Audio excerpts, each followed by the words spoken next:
Hi everyone, thanks for joining me today. We're in a little community called Fauquier, and this is on Highway 6. And we're going to just be crossing over a little ferry here. This is a cable actuated ferry, so it's actually submerged cables it uses to pull itself along. And we're going to go across to a place that's called Needles. This is referred to as the Needles Ferry. This whole area was flooded for a dam back in 1968, so there was a community on this side of the lake, and the other side, the community is like completely gone now. Community of Needles. I don't really think there's a few houses and stuff around, but I think the town site is completely underwater. What used to be. I read that in 1930 there was 200 people who lived there in that town, so it wasn't super huge. But so this is a free ferry operated by the Ministry of Highways, I guess it is, Provincial Ministry of Highways, and so there's no charge. There's a few of these around the province. Mentioned them in the previous videos. I posted a link in the last video that showed a bunch of different ferries throughout the province that fall into this category, inland ferry. But yeah, this is just a short little trip across the lake here. This is Lower Arrow Lake, which is basically just a widening of the Columbia River, essentially. And this, like I say, this area was flooded in 1968 for that dam. And the dam is just west of Castlegar. I read that Needles was actually originally called the Needles, and it was just referring to a couple of sand spits, really narrow sand spits that were on the river, I guess, at that point. But now that's all underwater quite a ways.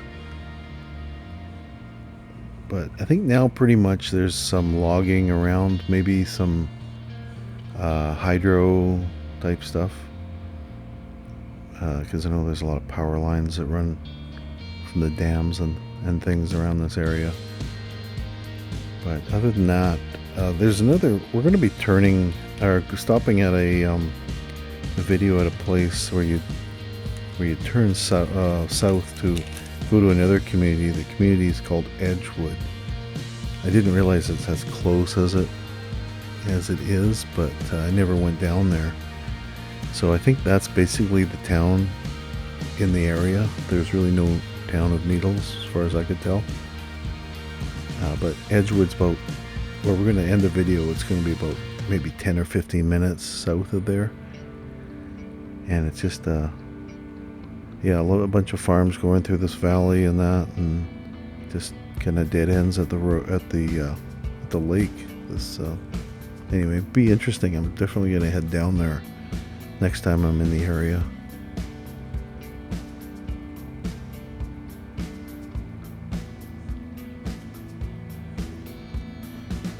Yeah, you don't even get out of your vehicles on these ferries. They don't move very fast, but it's pretty quick. 5 minutes or something to get across. They were originally going to build a bridge here in 68 when they flooded everything, but it was too expensive.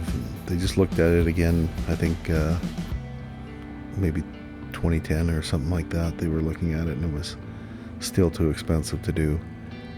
But I think the ferry's been operating. Even when there was a river here, there was a ferry, and that was back in 1913. There was still, I guess, some sort of ferry service here continuously since then. I think Needles has a camping area as well. Possibly when we come out of the off the ferry, we come out of the area where the cars are going to be parked, heading the other direction. The next road on the right, I was looking at it, looks like there might be a campground down there. So that follows along the lake heading north. Another place worth exploring. I was looking on a map or the satellite imagery on on maps and stuff, and it was there's a big white building down there with a bunch of white vehicles, and what kind of like something like hydro or something would probably have. So I don't know, it might be some kind of a transformer or something down there, but it looked like kind of an official building. That road just kind of dead ends, and it gets quite steep, the lake, on both sides. If you head north or south on this side, it's pretty steep. You couldn't even really walk along the shore when the water was low, because there's really still no beach there in a lot of them, but it'd be worth checking out, doing some exploring.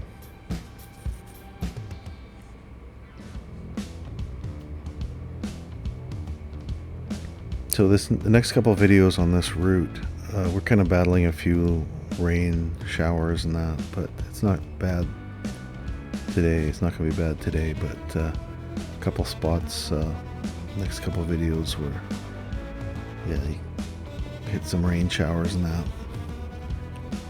Yeah, we also see a bear that's right on the side of the road.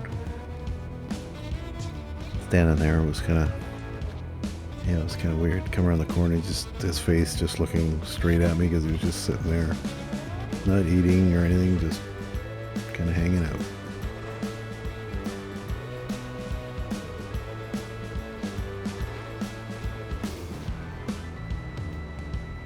Yeah, they don't make a big deal about this. They just tell you where to go and what lane to go in, and then get to the other end. Everybody just, it's pretty smooth operation.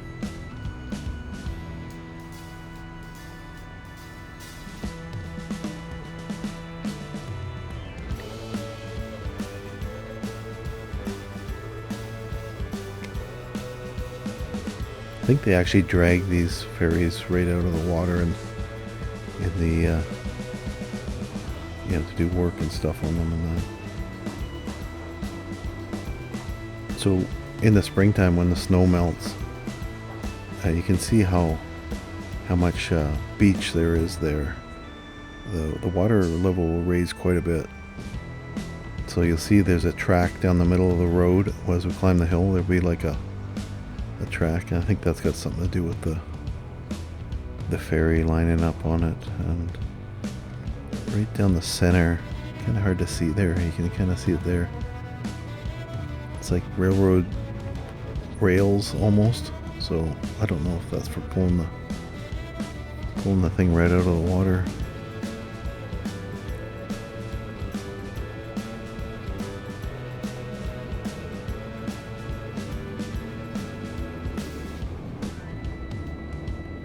I don't know that this one ever shuts down, so yeah, so that road there, go to the right. I think that one might go to a campground or something. Yeah, I believe the hours are 6 in the morning till 10 at night, and it's every half an hour, so it's pretty good.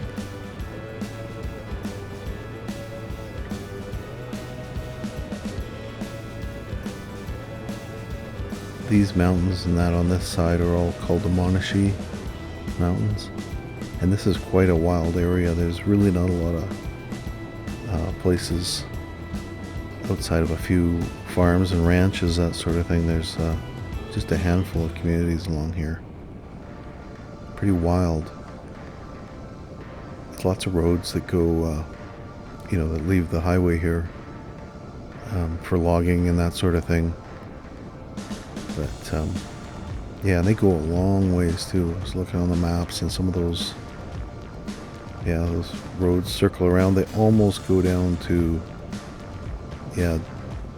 completely down the lake, but they don't quite get past a couple spots, but very close to connecting. If you were to head straight west from Needles, it's about even with Kelowna. So I'll give you an idea. It's just the north end of Kelowna. It's about even with that. Give you an idea how far up the province it is. So, but a lot higher here. So you get a lot more snow. Yeah, but there's a lot of wildlife around here as well.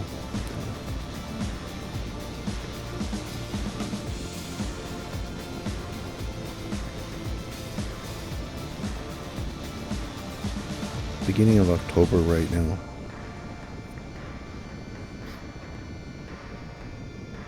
A couple of tight little bends on the highway here. Another one going the other direction. Up here ways.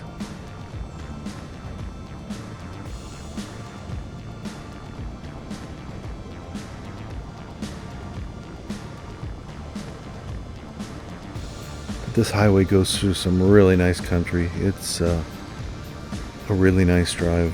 It was very little traffic when I came down here too. Good time of the year.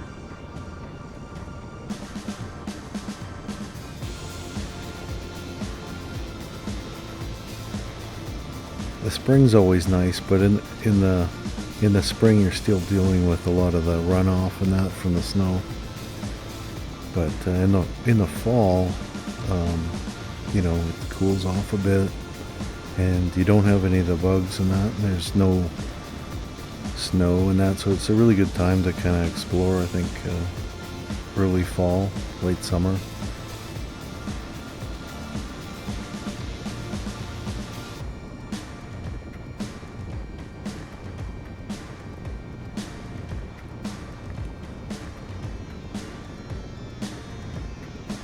Yeah, so have a look at this community called Edgewood, and that's where this turnoff is going to be. Going to head down that way. And had I known, I would have gone down there and took a look at least. I didn't realize it was that close.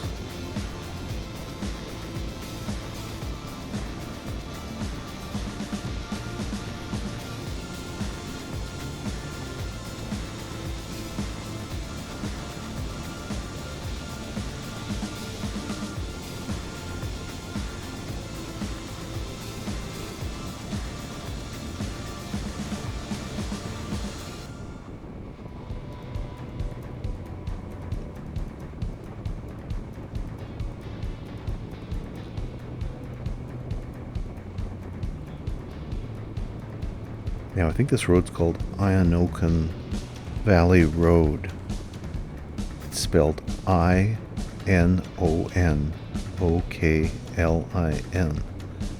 Valley Road. And yeah, I've noticed there's a creek called that a little bit further up the highway. But yeah, I don't know if I've ever heard that, somebody say that, so I might be getting it wrong. But this is the turnoff here to the left.